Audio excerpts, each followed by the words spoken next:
On today's episode of Crappy RV, the Norcold Fridge Part 2. So the techs have the fridge pulled all the way out. They see all that nasty gunk inside the reservoir and they get it out with a wet vac. Then there's a sponge under there. It looks like this. So here's the back of our fridge. Look like There's a drip pan here. What is that? We got a vacuum out and it got the liquid out.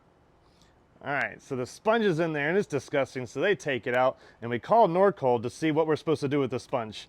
But it's 10 a.m. and they're not open. They don't open until 11. So they toss the sponge and Norcold comes back with us a couple days later and they're like, hey, the sponge is actually supposed to be in there. So they send us a new sponge. The techs come back over, they pull the 380-pound fridge back out, and lo and behold, they look in the reservoir and they see more gunk. So it turns out it's not the issue before where they thought it was just us leaving the door open or we spilled something. It's something deeper. So the techs put the sponge back in, they put the 380-pound fridge back into a section, and now we're going to wait to see what Norcold says is the actual issue. Stay tuned and good luck out there.